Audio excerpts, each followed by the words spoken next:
हरिहंताणं नमो सिद्धाणं नमो आयर्याणं नमो उवच्छायाणं नमो नोये सर्वसाहं।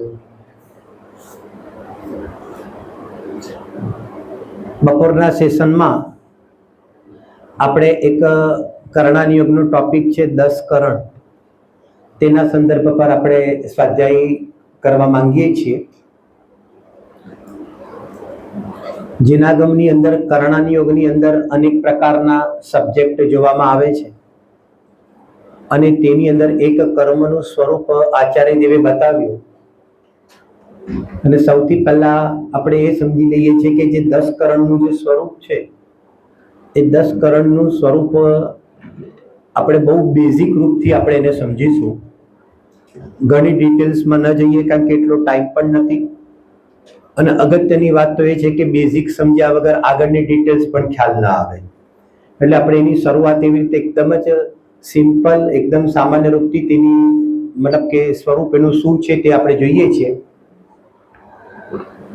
જીનાગમની અંદર આચાર્ય દેવે નેમિચંદ્ર સિદ્ધાંત ચક્રવર્તી તેમણે ગોમટસાર, જીવકાંડ, કર્મકાંડ, લબ્ધિસાર, ક્ષપણાસાર ઇત્યાદિ વગેરે ગ્રંથોની રચના કરી। તેની અંદર આ વિષય ગોમટસાર કર્મકાંડની અંદર આવેલ છે। એની અંદર એ પ્રકરણનું નામ છે કર્મોની 10 અવસ્થા।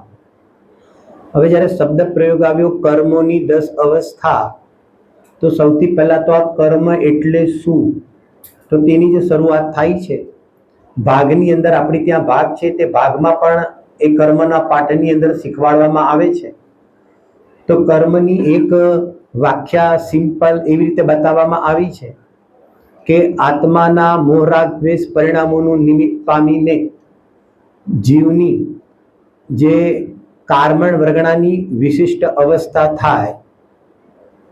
ફરીથી બોલું છું, આત્માનું મોહ રાગ દ્વેષ પરિણામનું નિમિત્ત પામીને કાર્મણ વર્ગણાનું અહીંયા આગળ જે વિશિષ્ટ પરિણમન થાય તેને કર્મ કહેવામાં આવે છે। એકદમ સરળ। એની અંદર વળી પાછો એક કાર્મણ વર્ગણા શબ્દ આવ્યો। વાત એવી છે કે જગતની અંદર એટલે કે લોકની અંદર 23 પ્રકારની પૂતગલ વર્ગણાઓ જોવામાં આવે છે, અને 23 પ્રકારની જે પૂતગલ વર્ગ વોઇસ જરા ભાઈ મોટો કર્યો, 23 પ્રકારની જે પૂતગલ વર્ગણાઓ જોવામાં આવે છે તેની અંદર 5 વર્ગણા એવી છે કે જેનો જીવની સાથે નિમિત્ત નૈમિત્તિક સંબંધ જોવામાં આવે છે।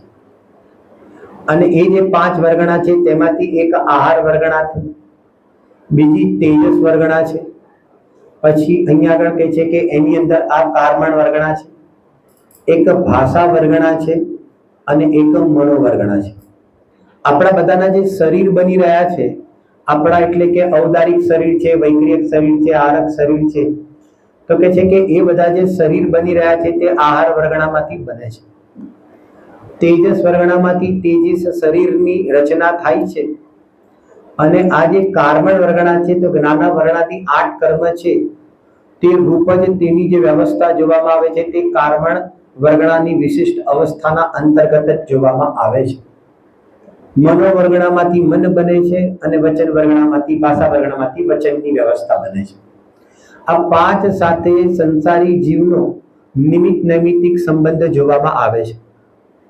તેની અંદર અહીંયા આગળ એક કાર્મણ વર્ગણામાંથી જે રચના તૈયાર થાય છે તેને કર્મ કહેવામાં આવે છે, અને બાકીની 4 વર્ગણામાંથી જે તૈયાર થાય છે તેને નવ કર્મ કહેવામાં આવે છે। બરાબર ને? આત્મા કર્મરૂપ પણ નથી, નવ કર્મરૂપ પણ નથી, બે શબ્દ અલગ અલગ આવે છે। સાદી ભાષામાં જે શરીર છે તેને નવ કર્મ કહીએ, અને જે જ્ઞાના વર્ણાદી જે 8 છે પ્રકાર તેને આપણે અહીંયા આગળ કર્મ તરીકે ઓળખીએ છીએ। આપણે અહીંયા આગળ ટોટલી જે ટોપિક ચાલશે તે અહીંયા આગળ આ કર્મનો ચાલવાનો છે, એ જરા સમજ। પછી વચ્ચે ભલે બીજી બધી વસ્તુઓ ઘટિત કરીશું, પણ આપણે કર્મની વાત ચાલી રહી છે કારણ કે કર્મની 10 અવસ્થા શીખી રહ્યા છીએ, જરા સમજજો। હવે એની અંદર આપણે જોયું કે કર્મ એટલે કે આ વિશિષ્ટ અવસ્થા, હવે તેના મૂળમાં 8 ભેદ છે, 8 પ્રકારના છે। તો 8 પ્રકાર આપણને બધાને ખબર જ છે, જ્ઞાનાવરણી, દર્શનાવરણી, મોહનીય, અંતરાય, આયુ, નામ, ગોત્ર અને વેદનીય. 4 ઘાતી કર્મ છે આ બાજુ અને 4 આ બાજુ અઘાતી કર્મ છે. હવે સૌથી પહેલા તો આપણે હવે એ સમજીએ છીએ કે આ જે 8 પ્રકારના મૂળ કર્મ 8 અને તેના ઉત્તર ભેદ કેટલા થઈ જશે? એના ઉત્તર ભેદ થઈ જશે 148. બરાબર, એની ચર્ચા પછી કરીશું, થોડીક સમજવા માટે પછી જોઈએ છે. હવે જે મૂળમાં જે 8 કર્મ જે છે તો કે છે કે તે કર્મોની પણ પોતાની સ્વયંની એક અલગ અલગ પ્રકારથી અવસ્થાઓ જોવામાં આવે છે. તેની અંદર જીવના પરિણામનું નિમિત્ત જોવામાં આવે છે. હવે અહીંયા આગળ જે ભાષા ચાલશે 2 દિવસ ત્યાં જે પણ પ્રવચન ચાલે ને તો ટોટલી ભાષા નિમિત્તની પ્રધાનતા વાળી ચાલશે. અહીંયા આગળ ઘડીએ ઘડીએ વચ્ચે એમ નહીં કહેવામાં આવે કે જીવ કર્મને કરતો નથી, કારણ કે અમે એમ જ સમજીને બેસ્યા છે કે તમે એમ સમજો જ છો, એ સંબંધી તમારું સમ્યક જ્ઞાન વર્તે છે. એટલે એ ઘડીએ ઘડીએ બિલકુલ કહેવામાં નહીં આવે, કારણ કે જે અનિયોગ હોય તેને તે અનિયોગની શૈલીથી સમજવાનું હોય તો જ સમજાય. એવી એક પદ્ધતિ છે ભણવાની પણ. બરાબર, એટલે આ જેટલા પણ કથન ચાલશે તે બધા વ્યવહારની પ્રધાનતાથી સમજવાના. અને અહીંયા આગળ અમે કહીશું કે જીવ 100% કર્મથી બંધાય છે, 50% નહીં. કેટલા ટકા બંધાય છે? એટલે કે પર્યાયની અંદર અવસ્થાની અપેક્ષાએ અથવા તો અવસ્થામાં સંયોગની અપેક્ષાએ જોઈએ તો તેનું આવી રીતે બંધ જોવામાં આવે છે. તો 10 અવસ્થાની વાત થશે, નહીતર વાતે ક્યાંથી થાય? બરાબર, એવી રીતે સમજવું. પણ તમારે શ્રદ્ધા બરાબર એ રાખવું કે કર્મ કંઈ કરાવી શકતું નથી, કારણ કે તે પર રહે છે. તો કે તે બધી વાત જ કેમ કરો છો? આ બી પ્રશ્ન થાય. તો બધી વાત જ કેમ કરો છો? એટલા માટે વાત કરીએ છીએ કે આચાર્ય દેવે જવાબ આપ્યો છે, કારણ કે જીવના જે પરિણામ હોય છે તે સૂક્ષ્મ હોય છે, અને જે જીવના પરિણામ જે સૂક્ષ્મ પરિણામ હોય છે તેને અહીંયા આગળ જીવને બતાવવા કેવી રીતે? તો કે છે કે આ કર્મ જ એક સાધન છે, તેના માધ્યમથી અહીંયા આગળ કે છે તેના સૂક્ષ્મ પરિણામ અહીંયા આગળ જોવામાં આવે છે. ડોક્ટર હાથ તપાસે અને હાથ તપાસીને કે તમને તાવ આવ્યો છે. હવે આપણે કહીશું કેટલો આવ્યો છે? બોલો, થર્મોમીટર વગર બતાવી દો કે કેટલો તાવ આવ્યો છે. બોલો, 101, 102. તો કે છે કે 101, 102 ક્યાં જોવે છે? અરે ક્યાં જોવે છે? તો કે છે કે થર્મોમીટરમાં જોવે છે.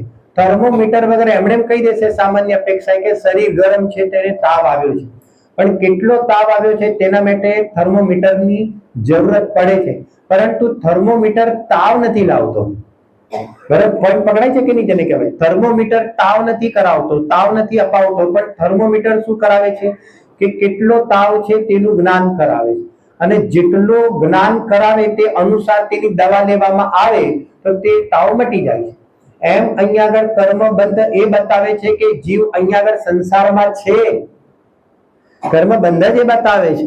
કર્મ સાથે રચાયેલો જીવ જે છે તે સંસારમાં છે. તત્વા સૂત્રની અંદર સૂત્ર છે 2 નંબરના અધ્યાયની અંદર. બરાબર ને? જીવ કેટલા પ્રકારના બતાવ્યા ત્યાં? તત્વા સૂત્રમાં જીવ કેટલા પ્રકારના બતાવ્યા? 2 પ્રકારના બતાવ્યા. કયા કયા બતાવ્યા? સંસારી અને મુક્ત. તો સંસારી કોને કહેવાય અને મુક્ત કોને કહેવાય? તો કે છે કે કર્મ સહિત જીવને સંસારી કહેવામાં આવે છે અને કર્મ રહિત જીવને મુક્ત કહેવામાં આવે છે. બરાબર, અરિયંત ભગવાન શેમાં જશે? સંસારીમાં જશે. કેમ સંસારીમાં જશે? કારણ કે અકર્મ સહિત છે. બરાબર કે નહીં? કર્મ સહિત. અને સિદ્ધ ભગવાન શેમાં જશે? તો કે છે કે તે મુખ્ય, કારણ કે તે કર્મ રહિત છે. આવી રીતે ત્યાં આગળ તેનું જ્ઞાન કરાવે છે. હવે આપણે અહીંયા આગળ જોઈએ છીએ કે એટલા માટે કર્મ નું સ્વરૂપ એટલા માટે સમજવું કારણ કે તેના માધ્યમથી પણ હકીકતમાં જીવને સમજવાનું છે, પણ જીવની અવસ્થાઓને સમજવાનું છે. બરાબર, એટલા માટે આપણે એવી રીતે સમજીએ છીએ. એક બીજી વાત કહું કે કર્મ ફિલોસોફી જૈન દર્શનને છોડીને બીજે કશે નથી. એટલે આપણે જે કર્મ શબ્દનો પ્રયોગ કરે છે તેની વાત છે. જે અત્યારે અહીંયા આગળ કાર્મણ વર્ગણાની વિશિષ્ટ અવસ્થા રૂપ જે કર્મની વાત કરીએ છીએ તેની ચર્ચા જૈન દર્શનને છોડીને અન્ય કોઈ દર્શનમાં આવી એટલા માટે નથી કારણ કે અન્ય દર્શનમાં સર્વજ્ઞની વ્યવસ્થા જ નથી. અને સર્વજ્ઞની જ્યાં વ્યવસ્થા હોય ત્યાં જ સર્વજ્ઞ ભગવાનના જ્ઞાનમાં કર્મનું સ્વરૂપ જીવની સાથે નિમિત્ત નૈમિતિકતા જોઈ છે, એટલે ત્યાં તેનું કથન બની શકે છે. અન્ય જગ્યા પર તેનું કથન બની શકતું નથી. બરાબર, હવે જુઓ આ ટોપિક સમજીશું ને તો સર્વજ્ઞ ઉપર કેટલો મહિમા આવશે. એ કેવળ જ્ઞાન ઉપર કેટલી શ્રદ્ધા થશે એ જાણશે ને તેમ ખ્યાલ આવશે કે એક એક સમયના પરિણામ અને એની વ્યવસ્થા કોણ જાણવા દેખવાવાળું છે? સર્વજ્ઞ ભગવાન જાણવા દેખવાવાળું છે. હવે જો તેની અંદર કર્મોની 10 અવસ્થામાં તમારું નામ લખવાય તો લખી શકો છો. બંધ નંબર 1 બંધ, પછી નંબર 2 સત્તા, નંબર 3 ઉદય, નંબર 4 ઉદીર્ણ, નંબર 5 ઉત્કર્ષણ, નંબર 6 અપકર્ષણ, નંબર 7 સંક્રમણ, નંબર 8 ઉપસમ, નંબર 9 નિધત્તિ અને નંબર 10 નિકાચિત. આ 10 પ્રકારની અવસ્થા છે. આ એના નામ છે.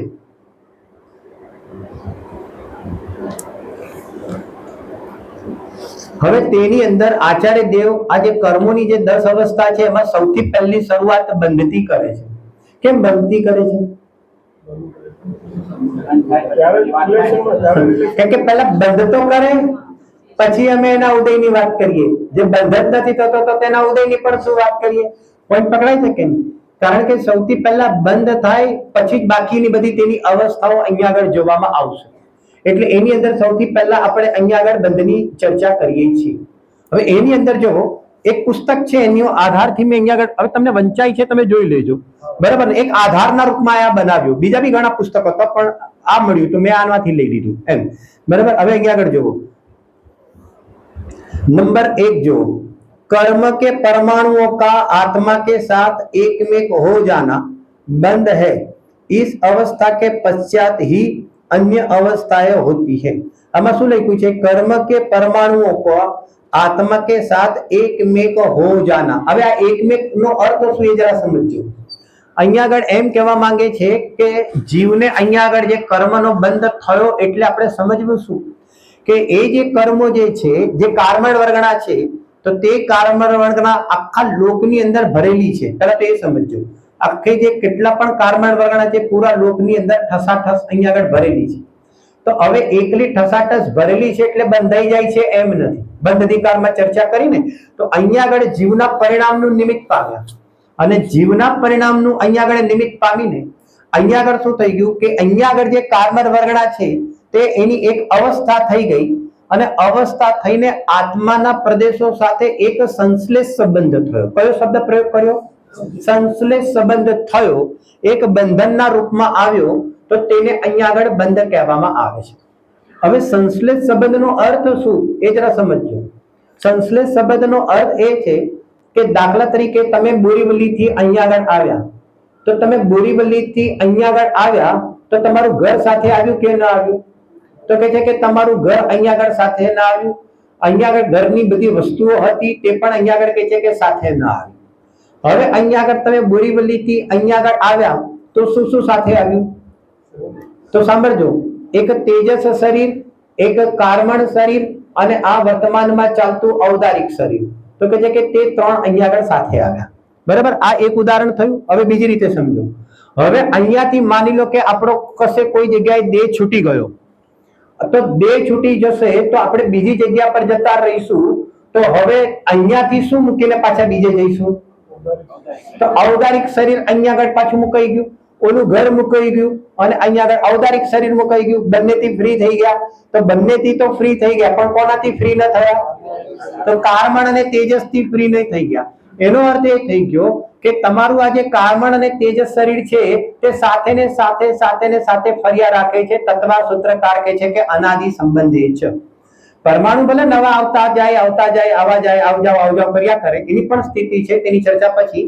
પરંતુ અહીંયા આગળ કહે છે કે તે રીતે જીવ જ્યાં જ્યાં પણ જાય છે ત્યાં આ કર્મોને સાથે લઈ જાય છે. બરાબર કે નહીં? તો એનો એક સંબંધ બન્યો તેને કહીએ છીએ સંશ્લેષ સંબંધ. બરાબર કે નહીં? સાથે ને સાથે એવી રીતે અહીંયા આગળ જવામાં આવે છે.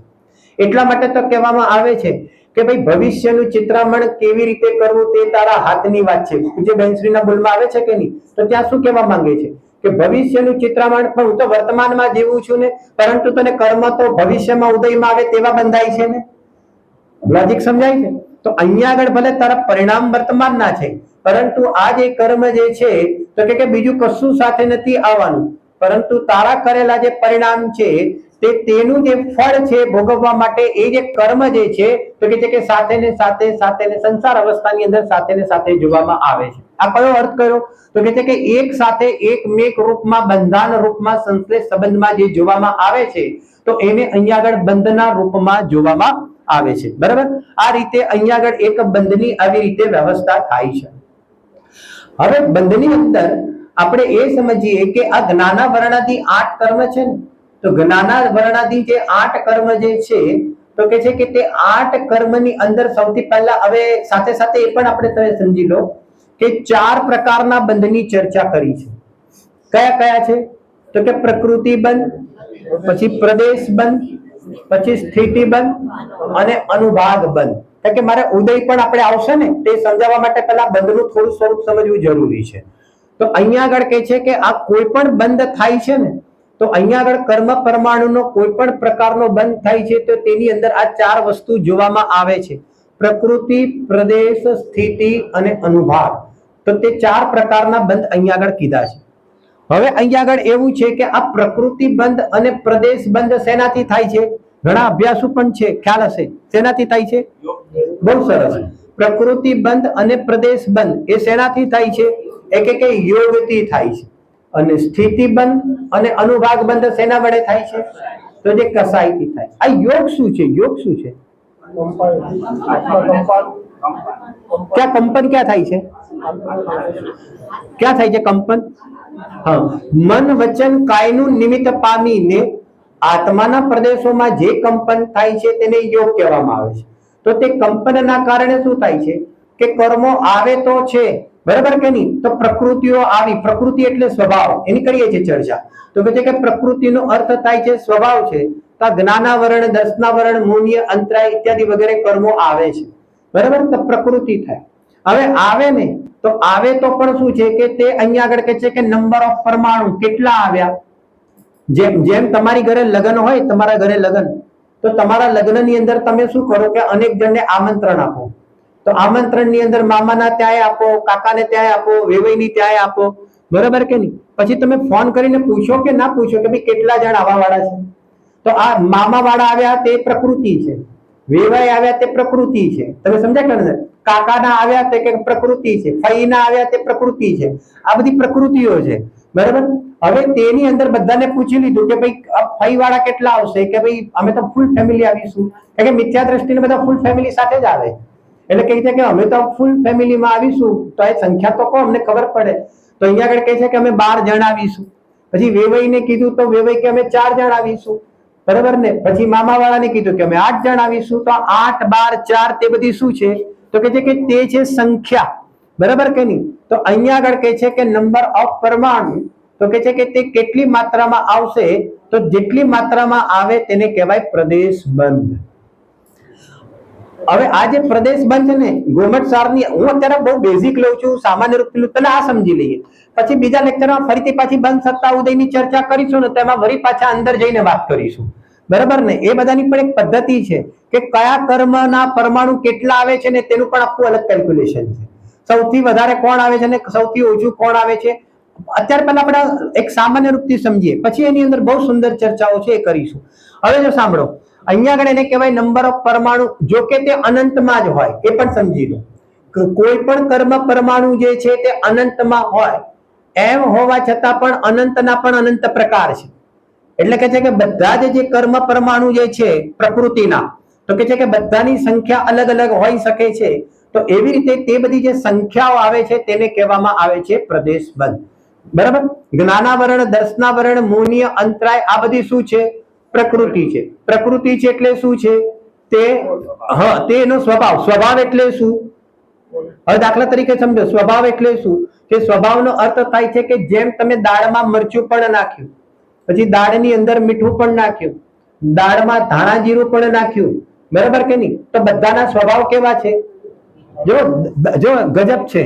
તમે એક સાથે એક ચમચીમાં તમે દાળ ખાધી ને, એક ચમચીમાં દાળ લઈને ખાધી, બરાબર ને? તો હવે કોનો ટેસ્ટ આવ્યો? બધાનો આવ્યો અને બધાનો પણ કોનો આવ્યો? બધાનો અલગ અલગ આવ્યો. જરા બરાબર સાંભળજો. તો બરાબર કે નહીં? તો અહીંયા આગળ કહે છે કે આ ઉદય બધાના આવ્યા અને બધાના ટેસ્ટ પણ અલગ અલગ છે.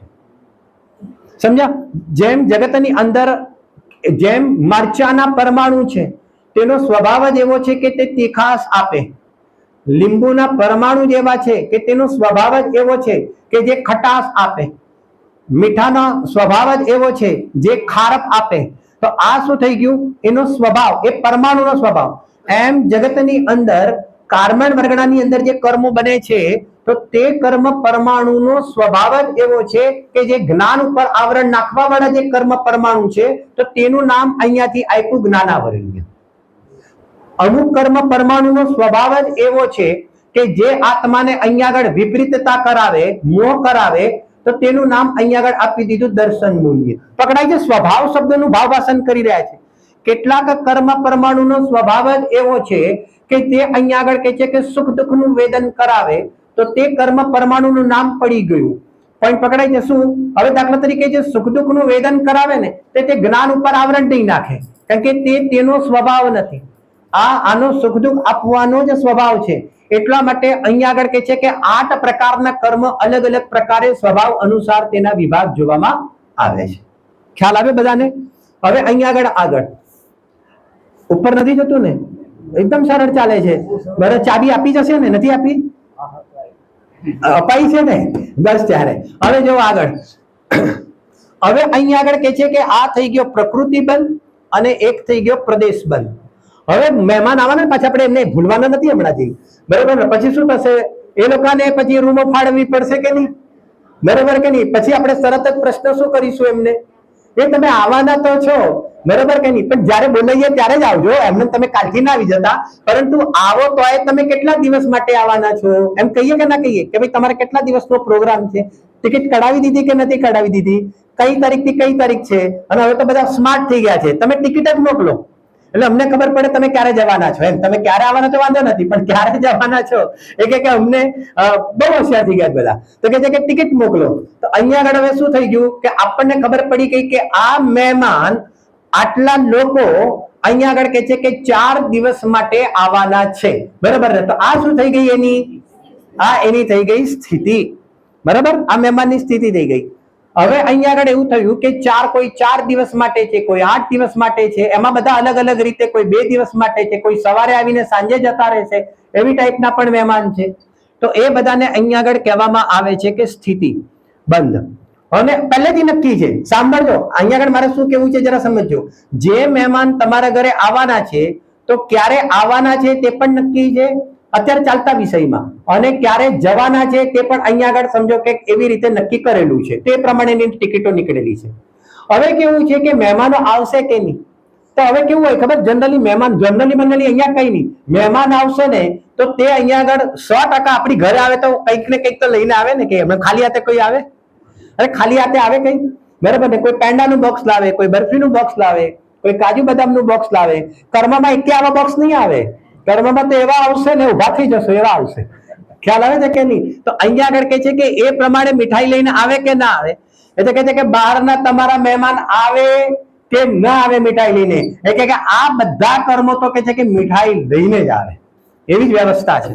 બરાબર ને? કઈ મીઠાઈ લઈને આવે છે? અરે સુખ દુઃખની મીઠાઈ લઈને આવે છે, વિપરીતતાની મીઠાઈ લઈને આવે છે. ખ્યાલ આવે છે કે આવશે એની ચર્ચા. તો કે છે કે આ પ્રમાણે એને શું કહેવામાં આવે કે તેને કહેવાય ફળ. કર્મ જ્યારે ઉદયમાં આવીને તો કેવું ફળ આપશે?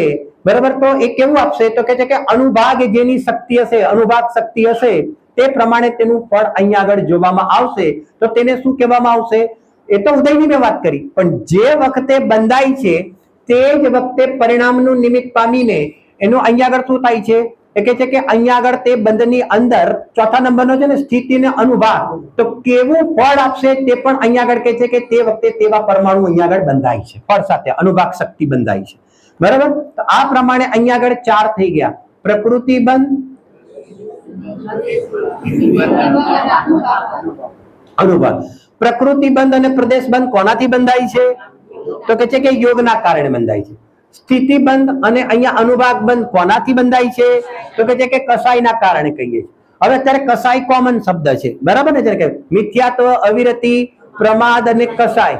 આચાર્ય દેવે આ ચારે ચાર ચીજનું એક નામ આપ્યું. તત્વાર સૂત્રનું સૂત્ર છે ને, મિથ્યા દર્શન બંધના કારણના 5 કારણ બતાવ્યા ને, તો મિથ્યા દર્શન, અવિરતિ, પ્રમાદ અને કસાય, આ ચારનું એક નામ આપી દીધું અને તેને કહેવામાં આવ્યું કસાય.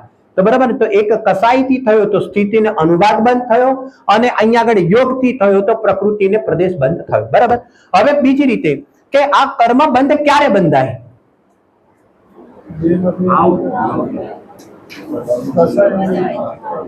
જીવને, સંસારી જીવને કર્મ બંધ ક્યારે બંધાય? અત્યારે સામાન્ય ક્વેશ્ચન છે, સાંભળજો. અહીંયા એ બતાવવું છે, કહેવાનો આશય એ છે કે અહીંયા આગળ કહે છે કે આ જીવને પ્રતિ સમય, હરેક સમયે કર્મ બંધાય છે. અત્યારે એ સમજવું છે આપણે, જરા સમજો. ખ્યાલ આવે છે કે નહીં? કે જીવને ક્યારે બંધાય છે? તો અત્યારે આપણી પાસે અહીંયા આગળ નિરંતર બંધ થયા કરે છે. અને સાથે એ પણ વચ્ચે બતાવી દઉં કે તે બંધ ક્યાં સુધી થાય છે. અત્યારે વિવક્ષિત પ્રકૃતિની અપેક્ષા એ વાત નથી, અત્યારે કોમન વાત છે, 13મા ગુણસ્થાન સુધી. બરાબર. બંધ ક્યાં સુધી થાય છે? પહેલા ગુણસ્થાન થી લઈને અને 13મા ગુણસ્થાન સુધી આ જીવને સંસાર અવસ્થામાં એટલે કે નિરંતર અહીંયા આગળ કહે છે કે બંધ થતો જોવામાં આવે છે. બરાબર. તેની અંદર પહેલા ગુણસ્થાન થી લઈને 10મા ગુણસ્થાન સુધી અહીંયા આગળ કહે છે કે ચારે પ્રકારના બંધ જોવામાં આવે છે. પ્રકૃતિ, પ્રદેશ, સ્થિતિ અને અનુભાગ. આ ચારે પ્રકારના બંધ કયા ગુણસ્થાનથી કયા ગુણસ્થાન સુધી જોવામાં આવે છે? તો કે પહેલા ગુણસ્થાનથી લઈને 10મા ગુણસ્થાન સુધી જોવામાં આવે છે. અને પછી એ કહે છે કે હવે આ સ્થિતિ બંધ અને અનુભાગ બંધને સાઈડ ઉપર મૂકી દો. કેમ? કારણ કે 10મા ગુણસ્થાન સુધી કસાય છે અને યોગ પણ છે. અને પછી 11મા, 12મા અને 13મા ગુણસ્થાનની અંદર એકલો પ્રકૃતિ બંધ અને એકલો પ્રદેશ બંધ થાય છે. સ્થિતિ અને અનુભાગ બંધ જોવામાં આવતો નથી. બરાબર. 11મા ગુણસ્થાનથી લઈને 13મા ગુણસ્થાન સુધી. અને 14મા ગુણસ્થાનમાં એ કહે છે કે હવે યોગનું કંપન પણ નથી, તો ત્યાં આગળ કહે છે કે કોઈ પણ પ્રકારનો બંધ જોવામાં આવતો નથી. બરાબર. આટલું ક્લિયર? હવે આગળ, હવે અહીંયા આગળ જે પ્રત્યેક સમયે જીવને જે બંધ થાય છે ને, તો પ્રત્યેક સમયે જે જીવને બંધ થાય છે તો કેટલા કર્મ પરમાણુનો બંધ થાય છે એ ખ્યાલ છે કોઈને? અત્યારે ઓલી વાત અલગ છે, હવે આપણે જે ઓલી વાત કરી તે કોમન વાત કરી. પ્રત્યેક સમયે શાસ્ત્રીય ભાષામાં વાપરવામાં આવે એક સમય પ્રબદ્ધ. એને શું કહેવામાં આવે? એ કે એક સમય પ્રબદ્ધ. એક સમયમાં અહીંયા આગળ કેટલો બંધાય છે? બરાબર કે નહીં? જેને કહેવાય એક સમય પ્રબદ્ધ. એટલે શું? એક સમય પ્રબદ્ધ એટલે શું? જરા સમજો. જગતની અંદર જે અભવ્ય રાશિ છે ને, તો જગતની અંદર અભવ્ય રાશિ છે તેના અનંત ગુણા કરો. અભવ્ય રાશિ પણ અનંત છે એટલે એ અનંતને પણ અનંત ગુણા કરો. અને જગતની અંદર જે સિદ્ધ રાશિ છે તેનો અનંતમાં ભાગ કરો. તો કે છે કે અભવ્ય રાશિથી અનંત ગુણા અને અહીંયા આગળ સિદ્ધ રાશિથી અનંતમાં ભાગે યથા યોગ્ય જે અનંતની સંખ્યા છે સર્વજ્ઞ ભગવાને જોવી છે એવા અનંત પરમાણુનો બંધ અહીંયા આગળ થયા કરે છે પ્રત્યેક સમયે. પોઈન્ટ પકડાય છે? શું કહેવા માંગે છે? આપણે કેટલો બંધ કરીએ છીએ ખબર પડે છે ને આપણને? ભાર લાગે છે? આપણને ભાર લાગે છે? કંઈ પણ નથી લાગતો, કારણ કે કર્મને વજન હોય નહીં. એવું છે જેને કહેવાય ને, બરાબર, કે કર્મ તો પૂતગલ પરમાણુ છે પરંતુ ઘણા સૂક્ષ્મ પરમાણુ છે. તો કે છે કે અહીંયા આગળ કે છે કે જીવ એક સમયના પરિણામ કરે છે, તો એક સમયના પરિણામનું નિમિત્ત પામીને અહીંયા આગળ કહે છે કે આટલા કર્મ પરમાણુ પ્રત્યેક સમયે અહીંયા આગળ કહે છે કે આપણને બધાને કે અહીંયા આગળ કહે છે કે બંધાય છે. આવી રીતે એક અહીંયા આગળ જેને કહેવાય કે બંધાવાનું અહીંયા આગળ જોવામાં આવે છે. હવે આપણે નેક્સ્ટમાં જઈએ. હવે આજે કર્મ બંધાય ને, તો આપણે હમણાં જોયું કે કર્મ જ્યારે બંધાય છે ત્યારે પોતપોતાની સ્થિતિ સાથે બંધાય છે. કોઈ પણ કર્મ બંધાય છે તો પોતપોતાની સ્થિતિ સાથે બંધાય છે. તો દાખલા તરીકે સમજો કે જ્ઞાનાવરણ કર્મ છે, દર્શનાવરણ કર્મ છે. તો અહીંયા આગળ કહે છે કે જ્ઞાનાવરણ, દર્શનાવરણ અને અંતરાય કર્મ છે. તો કોઈ એક સંઘની પંચેન્દ્રિય જીવ લઈએ આપણે, ઉદાહરણના રૂપમાં જરા સમજજો. એટલે જે વાત કરું છું એ સાચી છે, પણ ઉદાહરણ સંઘની પંચેન્દ્રિયનું આપું છું, એમ કહેવા માંગુ છું કે કોઈ એક સંઘની પંચેન્દ્રિય જીવ છે. તો અહીંયા આગળ કહે છે કે તે જ્ઞાનાવરણ કર્મ, દર્શનાવરણ કર્મ અને અંતરાય આ ત્રણ કર્મની ઉત્કૃષ્ટ સ્થિતિનો બંધ કરશે તો કેટલો કરશે? કોઈને ખ્યાલ છે એ સંબંધી? જ્ઞાનાવરણ, દર્શનાવરણ, અંતરાય કર્મનો ઉત્કૃષ્ટ સ્થિતિનો બંધ કેટલો થશે? 30 કોડા કોડી સાગર. નામ કર્મ અને ગોત્ર કર્મનો કેટલો ઉત્કૃષ્ટ બંધ થશે? 20 કોડા કોડી સાગર. દર્શન મુનિનો ઉત્કૃષ્ટ બંધ કેટલો થશે? એ બધાને આપણને ખ્યાલ હશે, 70 કોડા કોડી સાગર. ચારિત્ર મોનીય કર્મનો ઉત્કૃષ્ટ સ્થિતિ બંધ કેટલો થશે? તો કહે છે કે 40 કોડા કોડી સાગર. તો કહે છે કે આવી રીતે આયુને હમણાં થોડીક સાઈડ ઉપર કરી નાખો, એ બધાની અલગ અલગ છે એટલા માટે, બરાબર ને? તો અહીંયા આગળ કહે છે, કારણ કે આયુને થોડુંક અલગથી સમજીએ છીએ, તો આ જે કર્મ અહીંયા આગળ જે બંધાય છે, તો એક સંઘની પંચેન્દ્રિય જીવ જો ઉત્કૃષ્ટ સ્થિતિ બંધ કરે તો અહીંયા આગળ આટલા સાગરની સ્થિતિનો બંધ તે કરે છે. આ એક વાત થઈ, બરાબર? હવે અહીંયા આગળ આપણે પ્રકરણ એ ચાલુ કરીએ છીએ કે આ તો એના કોન્ટ્રાક્ટ થયા. આ શું થયા? એના કે કોના કર્મના, આ જીવના સાથે આ કોન્ટ્રાક્ટ થયા. કેટલા કોડા કોડી સાગરના કોન્ટ્રાક્ટ થયા? તો કહે છે કે 30 કોડા કોડી સાગરની જ્ઞાનાવરણની લઈએ અથવા તો દર્શન મુનિની 70 કોડા કોડી સાગરના કોન્ટ્રાક્ટ થયા. તો હવે એ શું થયું કે તે આત્માના પ્રદેશોમાં કર્મના રૂપથી અહીંયા આગળ જેને કહેવાય કે બંધાયા છે, અહીંયા આગળ સંબંધમાં આવ્યા. દર્શન મોનીય કર્મ અહીંયા આગળ સમજો કે 70 કોડા કોડી સાગરના કોન્ટ્રાક્ટ સાથે અહીંયા આગળ શું થઈ ગયું કે આત્માના ઘરે આવી ગયા. હવે વાત છે કે જે આવી ગયા ને, આ બધા જે કર્મ આવી ગયા, તો જ્યાં સુધી તે ઉદય કે ઉદીરણાને પ્રાપ્ત નથી થતા ત્યાં સુધી એ આત્માના પ્રદેશોમાં રહે છે, તેને કહેવાય સત્વ. શું કીધું? બે શબ્દનો પ્રયોગ કર્યો. જ્યાં સુધી તે કર્મ અહીંયા આગળ ઉદય કે ઉદીરણાને પ્રાપ્ત નથી થતા ત્યાં સુધી તેની જે સ્થિતિ જોવામાં આવે છે આત્માના પ્રદેશો સાથે, બરાબર ને? તો તેને શું કહેવામાં આવે છે? એ કે સત્વ, બરાબર? તો હવે તમને બીજો પ્રશ્ન પૂછી લો. કોઈ પણ જીવની પાસે વધારામાં વધારે કેટલું જૂનું કર્મની સ્થિતિ પડી હોય? સિમ્પલ, બરાબર? જૂનામાં જૂનું કર્મ કેટલું હોય? જૂનામાં જૂનું સમજો, કર્મ ભલે અનાદિથી બંધાય છે પરંતુ તેની તો સ્થિતિ પત્તા પત્તા ઉદય પણ આવશે ને. પણ જૂનામાં જૂનું બી કર્મ કોઈની બી પાસે સ્ટોકમાં પડ્યું હોય તો જૂનામાં જૂનું કયું હશે? તો કે 70 કોડા કોડી સાગરનું હશે. એનાથી જૂનું હશે જ નહીં, નિયમથી ગેરંટીથી નહીં હોય, કારણ કે એની એક કેલ્ક્યુલેશન છે. એટલા માટે આ આટલો ખ્યાલ આવી ગયો કહેવાનો મતલબ.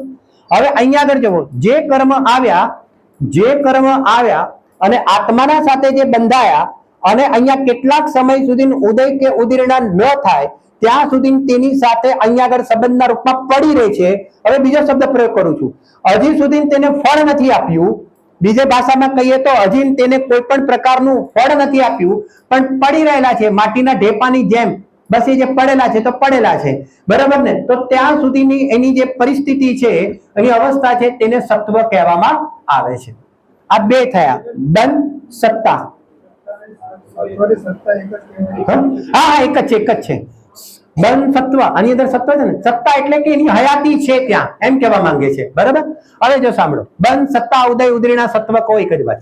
હવે અહીંયા આગળ જુઓ, હવે એ જે કર્મ ઉદયમાં આવશે ને, તો કર્મ ઉદયમાં આવશે તો હવે ક્યારથી ઉદયમાં આવશે? ભાઈ ઘરમાં તો આવી ગયા, પરંતુ હવે ફળ આપવાનું ક્યારથી ચાલુ થશે? આપણને પ્રશ્ન થાય કે નહીં? કર્મ સત્તામાં આવી ગયા, કોઈ પરિણામ કર્યા હતા તો બંધાયા, અને બંધાયા તો કોઈ સ્થિતિ સુધીનો કોન્ટ્રાક્ટ થયો છે કેટલીક સ્થિતિનો, તો તે પ્રમાણે બંધાયા. પરંતુ હવે અહીંયા આગળ કહે છે કે તે ઉદયમાં ક્યારે આવે? તો અહીંયા આગળ કર્ણાનિયોગની ભાષાની અંદર એ શબ્દનો પ્રયોગ કરવામાં આવ્યો છે કે તેનો જે ઉદય જોવામાં આવે છે, તો કહે છે કે તેનો આબાધા કાળ પછી તેનો ઉદય જોવામાં આવે છે. એટલે આ એક બીજો પાછો શબ્દ આવ્યો. કયો શબ્દ આવ્યો? આબાધા કાળ. આબાધા કાળ કોને કહેવાય? કે સત્તામાં રહેલા કર્મો, બરાબર કે નહીં, જેને કહેવાય જ્યાં સુધી તેને અહીંયા આગળ કહે છે કે આબાધા કાળ એને કહેવાય કે જ્યાં સુધી તે ઉદયમાં નથી આવતા ત્યાં સુધીની સ્થિતિને શું કહેવામાં આવે છે? ત્યાં સુધીની સ્થિતિને અહીંયા આગળ આબાધા કાળ કહેવામાં આવે છે. આ બરાબર ખ્યાલ આવ્યો? દાખલા તરીકે દરેક કર્મની, એટલે જ્ઞાનાવરણાદી દર્શનાવરણીની વાત કરું છું, દરેક કર્મની પોતપોતાની આબાધા હોય છે, અને દરેક કર્મની પોતપોતાની આબાધા એવી હોય છે કે જેમ આપણે હમણાં જોયું હતું કે મિથ્યાત્વ કર્મની પ્રકૃતિનો સંઘની પંચેન્દ્રિય જીવ ચારે ગતિમાંથી કોઈ પણ જીવ બાંધી શકે છે. દેવગતિનો જીવ પણ ઉત્કૃષ્ટ બંધ કરી શકે છે. સાંભળી લેજો બાત. अरे એવી खतरनाक बातों છે बदी. पंडित जी एक बात ऐसी पढ़ने में आई कि श्रेणी चढ़ता है, उपसम श्रेणी, और उपसम श्रेणी चढ़कर नीचे उतरेगा तो अंतर्मुहूर्त के बाद 70 कोड़ा कोड़ी सागर का बंद कर सकता है. देखो ये परिणामों की विचित्रता. और वापिस अंतर्मुहूर्त में क्या कर देता है, अंत कोड़ा कोड़ी कर देता है. गजब हो गया. बोलो अभी किसके सामने राग करे और किसके सामने द्वेष करे, किसको हीन भाव से देखे, इसमें से कितना सीखना मिलता है अपने को. किसको क्या देखे, ये तो नकामा है, ये अरे तू नकामा बोलने जाता है इसमें तो वो भगवान बन जाता है. इतना सिर्फ इतना काल लगता है. बहुत सारी बातें ये थोड़ा थोड़ा बीच में ना इस प्रकार का भी सैंपल बताता जाऊंगा जो आचार्य भगवंतों ने अपनों को बताया है. बराबर. तो इस प्रकार की ये बहुत सारी बातें हमें इसमें से समझने मिलेगी. વાત એ ચાલી હતી કે દરેક કર્મની પોતાની અહીંયા આગળ કહે છે કે સ્થિતિનો આબાદાકાળ જોવામાં આવે છે. દાખલા તરીકે મિથ્યાત્વ કર્મની જે પ્રકૃતિ છે તો તેની 70 કોડા કોડી સાગરની સ્થિતિ હોય છે તો એનો આબાદાકાળ કેટલો છે તો કહે છે કે આબાદાનો અર્થ શું છે ખબર છે, જ્યાં સુધી તે બાધા નથી પહોંચાડતા તેને આબાદા કહેવાય. બોલો નિમિત્ત રૂપનું કથન છે ને, જ્યાં સુધી તે બાધા જીવને બાધા ન પહોંચાવે ત્યાં સુધીના કાળને શું કહેવામાં આવે છે, આબાદાકાળ કહેવામાં આવે. તો 70 કોડા કોડી સાગરનો જે બંધ કર્યો છે તો તે કર્મ પરમાણુઓ 7000 વર્ષ સુધી તેનો ઉદય જ નહીં થાય. જ્ઞાનાવરણ દર્શનાવરણ અંતરાય 30 કોડા કોડી સાગરનો બંધ કર્યો છે તો એની આબાદાકાળ કેટલો હશે, 3000 વર્ષ. તો 3000 વર્ષ સુધી તે કર્મ પરમાણુનો ઉદય નહીં આવે. જરા સમજ. તો પછી વર્તમાનમાં કોનો ઉદય આવશે, જે પૂર્વમાં એની પહેલા બાંધેલા છે ને. વર્તમાનમાં તમે કોઈ જીવ 70 કોડા કોડી સાગરનો બંધ કરે છે તો અહીંથી લઈને 7000 વર્ષ સુધી તેનો ઉદય નહીં આવે. પણ વર્તમાનમાં કોનો ઉદય ચાલી રહ્યો છે કે પૂર્વમાં જે બાંધેલા છે ને તો તેનો અહીંયા આગળ આબાદાકાળ ખતમ થઈને તે પરમાણુ ઉદયમાં આવ્યા છે તો તેનું ફળ અહીંયા આગળ ભોગવી રહ્યો છે. પોઈન્ટ પકડાય છે કે નહીં. નામ કર્મ અને ગોત્ર કર્મનો 2000 વર્ષનો આબાદાકાળ છે તો કે છે કે ત્યાં સુધી કે છે કે તે અહીંયા આગળ કે છે કે તે ઉદયમાં આવતા એ કે છે કે નથી. આવી રીતે કે છે કે દરેક કર્મનો આયુ કર્મને છોડી દેજો, તમે નોટ રાખજો, નોટ કરજો. આયુ કર્મને છોડીને બાકીના જે 7 કર્મ જે છે તો 7 કર્મની જે કર્મોની સ્થિતિ છે તો તેની આવી રીતે અનુપાતની અંદર એ કહે છે કે તેનો અહીંયા આગળ આબાદાકાળ જોવામાં આવે છે. ચારિત્ર મોનીય કર્મનો 40 કોડા કોડી સાગરનો બંધ થયો હોય તો 4000 વર્ષ સુધી અહીંયા આગળ શું થશે તો કહે છે કે તેનું અહીંયા આગળ જેને કહેવાય કે આબાદાકાળ જોવામાં આવશે. પછી શું થશે હવે જરા સમજજો.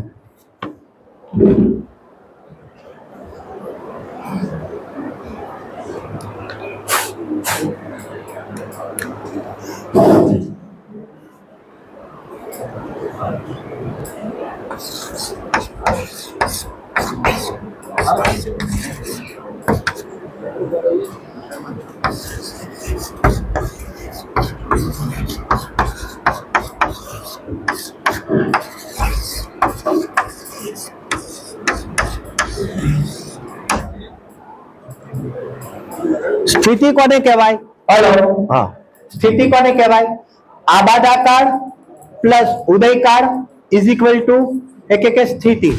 દાખલા તરીકે સ્થિતિ થઈ 70 કોડા કોડી સાગર તો તેનો આબાદાકાળ કેટલો થયો,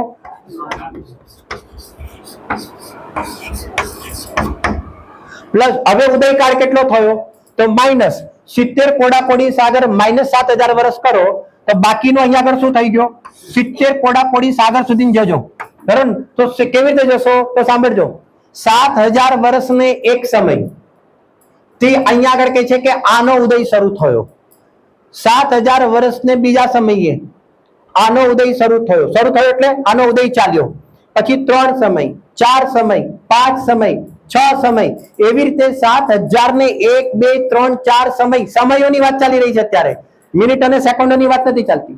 તો કે છે કે એ સમયથી લેતા લેતા લેતા લેતા લેતા ક્યાં સુધી જવાનું, અરે ક્યાં સુધી જવાનું તો કે છે કે 70 કોડા કોડી સાગર સુધી અહીંયા આગળ કહે છે કે તે પરમાણુ અહીંયા આગળ શું થાય એ કે અહીંયા આગળ કહે છે કે થોડા થોડા થોડા થોડા થોડા કરતા ઉદયમાં આવે છે અને અંતિમ અહીંયા આગળ પરમાણુ છે કે 70 કોડા કોડી સાગરમાં અહીંયા આગળ એના સમાપ્ત થશે. ખ્યાલ આવે છે શું કહેવા માંગે છે? જેને કહેવાય આ ઉદયકાળ કેવા લાંબા લાંબા ચાલે છે, કેવી રીતે ચાલે છે, એની શું, એમાં ગભરાવાની જરૂર નથી, બીજી બધી વ્યવસ્થા થવાની છે, પણ પહેલા આ સમજીએ પછી બીજી બાજુ લઈ જઈએ. પહેલા ગંભીર તો બનો, બરાબર ને? પહેલેથી જ મહિમા લાવી દઈશું ને તો ગંભીર નહીં બનો, બરાબર કે નહીં? એટલે પહેલા આ ગંભીરતા સમજો. આ ખ્યાલ આવે પહેલા તો આબાદા કાળનો અર્થ છે ટોટલ અહીંયા આગળ સ્થિતિ બાંધી છે 70 કોડા કોડી સાગરની. વ્યવસ્થા એવી છે કે કોઈ કર્મ 70 કોડા કોડી સાગરનું બાંધ્યું છે, તેની અંદર તે કર્મ પર્ટિક્યુલરલી તે સમયનું બાંધેલું કર્મ 7000 વર્ષ સુધી તો તે ઉદયમાં આવતું જ નથી. અને 7000 ને પહેલા સમયથી અહીંયા આગળ કહે છે કે તેનો પહેલો નિષેક અહીંયા આગળ તેને કહેવાય કે ખરવાનો ચાલુ થઈ જાય છે. મેં એક બીજો શબ્દ પ્રયોગ કર્યો. શું કર્યો? નિષેક. આ નિષેક શું છે? નિષેક એટલે શું? એક સમયમાં ઉદયમાં આવવા વાળા કર્મ પરમાણુઓની સંખ્યાને નિષેક કહેવામાં આવે છે. એની ડેફિનેશન છે. એક સમયમાં ઉદયમાં આવવા વાળા કર્મ પરમાણુઓની સંખ્યા તેને નિષેક કહેવામાં આવે છે. હવે સાથે સાથે આ સમજવું પડશે, કર્ણાની યોગમાં છે ને આખી લિંક છે. તમે કોઈ પણ ચીજ છોડી દો ને તો પછી એનો મેળ ના પડે. જરા સમજાય છે શું કહેવા માંગે છે? એની સિસ્ટમ જ આ છે જેને કહેવાય. હવે અહીંયા આગળ જોવો, પહેલા આની સાથે સાથે જ આ બધું સમજવાનું છે કે 70 કોડા કોડી સાગરની સ્થિતિ થઈ, 7000 વર્ષ સુધી એક પણ કર્મ પરમાણુ ઉદયમાં નહીં આવે તો એ ત્યાં સુધી શું રહેશે? તેની સત્તા છે. ક્યાં છે? જીવના પ્રદેશોમાં તેની સત્તા પડી રહી છે. એના પછી 7000 ના પહેલા સમયે શું થશે કે આ પરમાણુ જે બંધાયા છે તેમાંથી અહીંયા આગળ કેટલોક લોટ અહીંયા આગળ જેને કહેવાય કે જે પહેલો નિષેક, આ અહીંયા નિષેક જ બનાવી દઉં છું, આ જ બનાવી દઉં છું.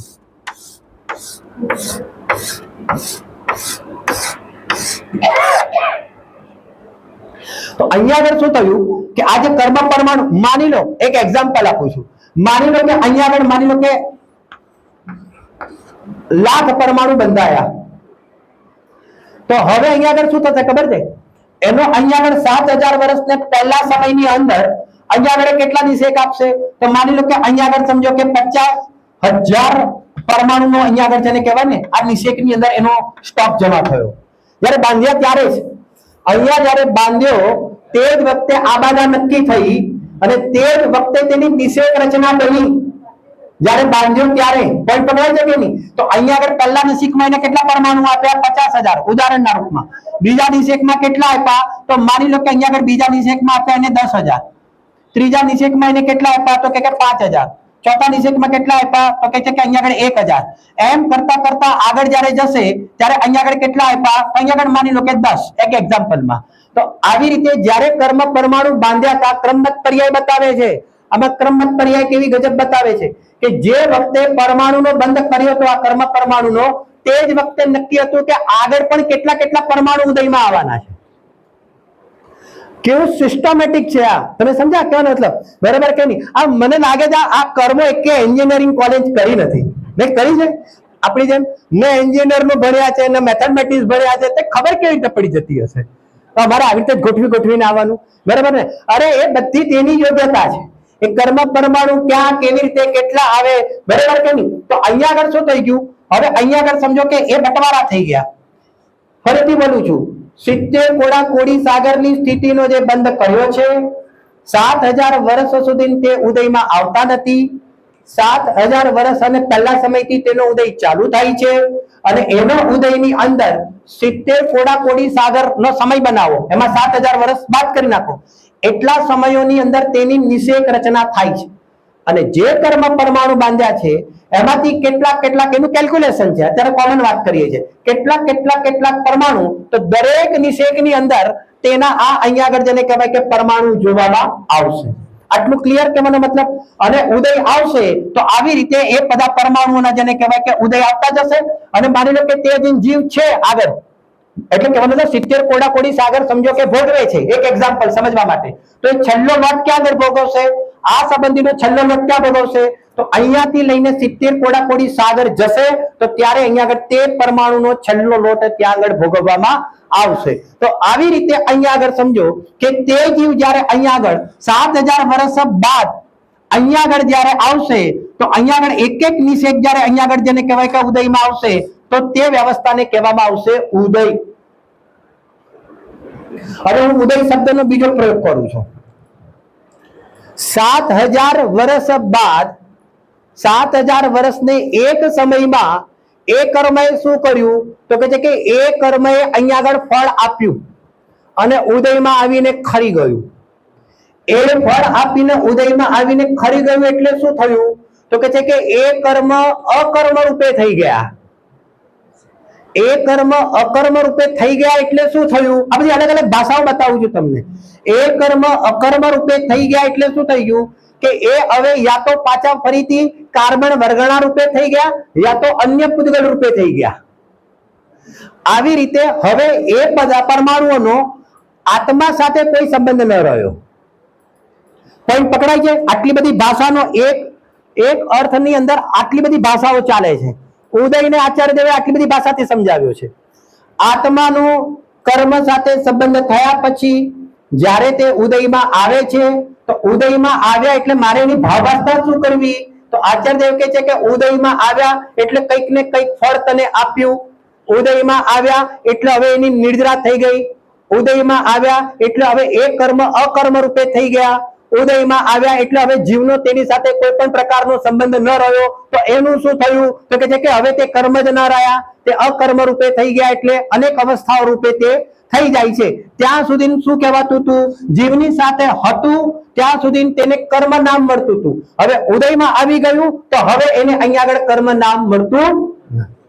આટલો ખ્યાલ આવી ગયો કહેવાનો મતલબ? તો આ એની શું વ્યવસ્થા થઈ તો કે છે કે આ એની અહીંયા આગળ જેને કહેવાય કે ઉદય રૂપ એની વ્યવસ્થા જોવામાં આવે છે. આટલું પહેલા પચી ગયું, આટલું પહેલા પચી ગયું તો આગળ વાત કરું અને આગળ વાત કરીશ કે અહીંયા આગળ આપણે હવે થોડુંક આજે સ્ટોપ કરીએ. અશ્વિનભાઈ કોઈ સરખી રીતે બોલતું નથી તો હું શું કરું કહો? હું મારો ઉદય ચાલુ રાખું કે હવે અહીંયા આગળ સ્ટોપ કરું કે સત્વ મારું બનાવી રાખું, હું ઉપસમ કરું? ખ્યાલ આવે છે કે નહીં? હા, એક પોઈન્ટ લઈને આપણે એક ઉદીરણાનો પોઈન્ટ સાથે સાથે લેવી છે ને ફરીથી લઈશું. કાલે પાછું એક અલગ પ્રકારથી લઈશું. પહેલા આટલું સમજો. હવે આ ઉદય આપણે સમજી ગયા કે જ્ઞાનાવરણ કર્મ સમજો કે 30 કોડા કોડી સાગરનો બંધ થયો તો 3000 વર્ષ પછી તેનો ઉદય શરૂ થાય છે અને 3000 વર્ષથી લઈને 30 કોડા કોડી સાગર સુધી શું થાય છે કે તેના આવી રીતે દરેક નિષેક રચના થાય અને એક સમયમાં એક નિષેક અહીંયા આગળ ઉદયમાં આવતા જાય છે. શબ્દ ફરીથી બોલું છું.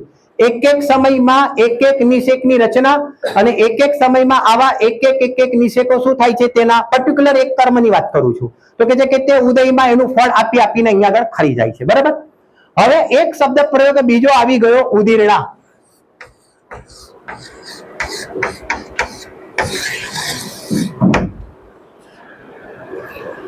હવે ઉદય અને ઉદીરણા આ બંનેમાં શું ફરક છે? હવે જરા સાંભળજો. ઉદીરણા કોને કહેવાય કે તે કર્મોની જે સ્થિતિ હતી તે સ્થિતિને પૂરી કર્યા પહેલા, પૂરીનો અર્થ અહીંયા આગળ જરા સમજજો, તે કર્મોની સ્થિતિ પૂરી અથવા તો આબાદા કાળ પહેલા તે ઉદયમાં આવી જવું તેને ઉદીરણા કહેવામાં આવે છે. આ એક સાદી એકદમ સિમ્પલ પરિભાષા બતાવી. પછી બીજી રીતે પણ બતાવીએ છીએ. શું કીધું? માની લો અહીંયા આગળ સમજજો. અહીંયા આગળ માની લો કે આ કર્મ પરમાણુનો ઉદય ક્યારે આવવાનો હતો? આ કર્મ પરમાણુનો ઉદય ક્યારે આવવાનો હતો? તો 7000 વર્ષ અને પહેલા સમયથી તેનો ઉદય આવવાનો હતો. બરાબર કે નહીં? હવે થયું એવું કે અહીંયા આગળ જીવ ઉભો છે, અહીંયા આગળ તેને પરિણામ કર્યા 70 કોડા કોડી સાગરના અને 7000 વર્ષને પહેલા સમયે તેનો અહીંયા આગળ ઉદય આવવાનો હતો. હવે થયું એવું કે અહીંયા આગળ શું થઈ ગયું કે અહીંયાની જગ્યાએ તે શું થઈ જાય છે કે એનો વહેલો ઉદય આવી જાય, અહીંયા આગળ આવી જાય. તો અહીંયાથી જેને કહેવાય કે વહેલો, માની લો કે અહીંયા આગળ 7 વર્ષ, એનો 7 વર્ષની અંદર જેને કહેવાય કે શું થઈ ગયો? ઉદય આવી ગયો. તો પોતાનું અહીંયા આગળ શું થઈ ગયું કે ઉદય તો આવવાનો હતો 7000 વર્ષ અને એક સમયમાં, એની જગ્યાએ એકચ્યુઅલી આ 7 વર્ષ પણ નહીં ઘટિત કરીએ, બીજી રીતે ઘટિત કરીએ, એક્ઝેક્ટલી જ ઘટિત કરીએ. જરા સાંભળો.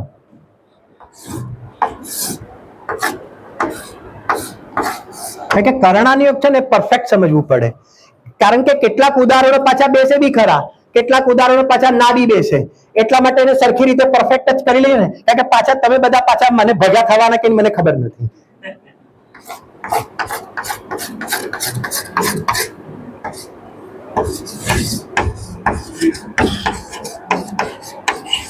અહીંયા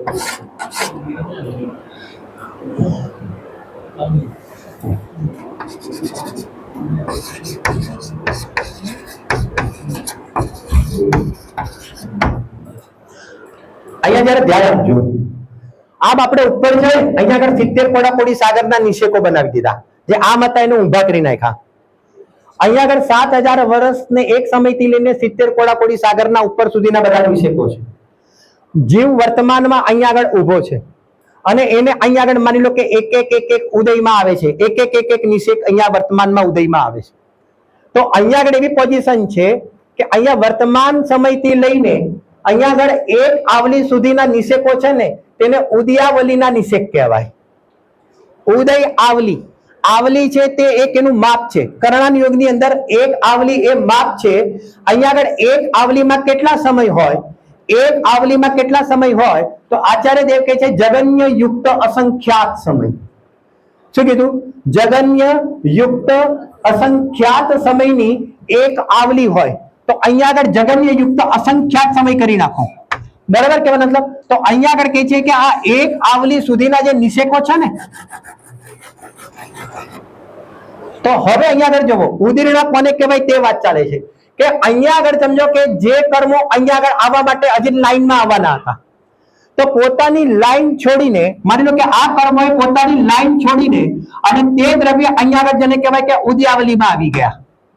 એટલે આનો અર્થ શું થઈ ગયો કે પોતાની સ્થિતિ ઘટી ગઈ અને ઘટાડીને અહીંયા આગળ જેને કહેવાય કે ઉદ્યાવલીના નિષેકોમાં આવીને મળીને અને તેનો અહીંયા આગળ જેને કહેવાય કે ઉદય થઈ જાય તેને ઉદીર્ણા કહેવામાં આવે છે. और सरलता આ પેલા શાસ્ત્રીય શબ્દથી સમજો, હવે સરળતાથી સમજો. જેમ આપણે ખબર છે પહેલા લાઈનમાં ઉભા રહેતા હતા ટિકિટ લેવા માટે, એકદમ સરળ દાખલો ખબર છે ને. પહેલા તો ઓનલાઈન ક્યાં હતું, લાઈનમાં ઉભા રહેતા હતા ટિકિટ લેવા માટે. હવે દિવાળીની લાઈન લાગેલી હોય, અમારે તો બહુ બનતું હતું, તો અહીંયા આગળ સમજો કે 25 માણસ 30 માણસ 40 માણસની લાઈન લાગી હોય અને 40 માણસની લાઈન લાગી હોય તો આપણો 40મો નંબર હોય. હવે થયું એવું કે આપણે જે જાત્રામાં જવાના હતા ને એ ભાઈનો બીજો નંબર હતો. હવે અહીંયા આગળ જે જાત્રામાં જવાનો તો એક ભાઈ તેનો બીજો નંબર અને આપણે ક્યાં આગળ છે 40મા નંબરે. બરાબર કે નહીં? તો હવે આપણે શું કર્યું કે આપણો નંબર આવવાનો તો 40મા નંબરે, એની જગ્યાએ ઓલા ભાઈએ હાથ કરી દીધો, આમ જ ખાલી કરી દીધો. એટલે આપણે તરત જ આપણી લાઈન તોડીને ક્યાં જતા રહ્યા?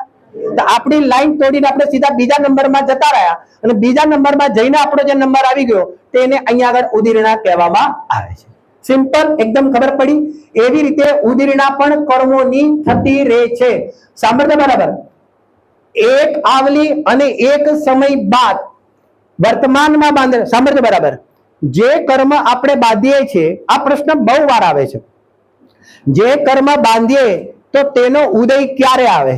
તો એક જવાબ તો ઉદયની અપેક્ષાએ આવ્યો કે તેનો આબાદા કાળ પૂરો થાય પછી તેનો ઉદય આવે.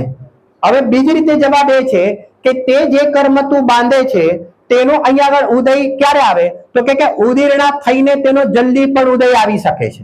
અને ઉદીર્ણા થઈને જલ્દી ઉદય આવી શકે છે તો ઓછામાં ઓછા કેટલા કાળની અંદર આવી શકે? તો કે છે કે એક આવલી અને એક સમય બાદ કે છે કે તેનો અહીંયા આગળ ઉદય આવી શકે છે.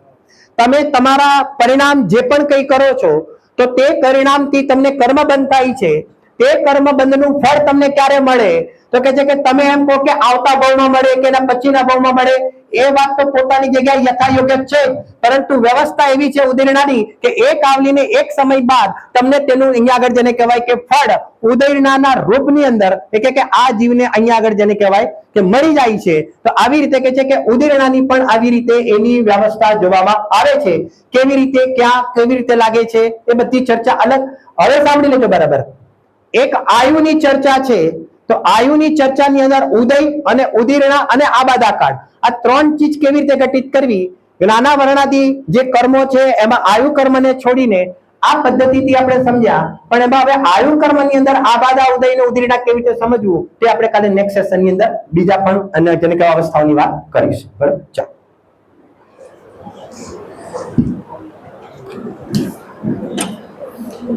કોઈને કદાચ થોડુંક ફાસ્ટ પણ આપણે ગયા હોઈએ સમયના અભાવના કારણે, પણ કોઈને કઈ ક્વેશ્ચન હોય તો લિખિત રૂપમાં અવશ્ય આપે, ખ્યાલ હશે એ પ્રમાણે આગમના આલોકની અંદર આપણે એનો ખુલાસો કરવાનો કોશિશ કરીશું. બરાબર ને? લિખિત જવા નહીં દેતા, એમને જવા નહીં દેતા, આપસની અંદર ચર્ચા કરજો, વાર્તા કરજો. કોઈ પણ પ્રશ્ન હોય તો લિખિતના રૂપમાં આપશો, અમને પણ ફાયદો થશે.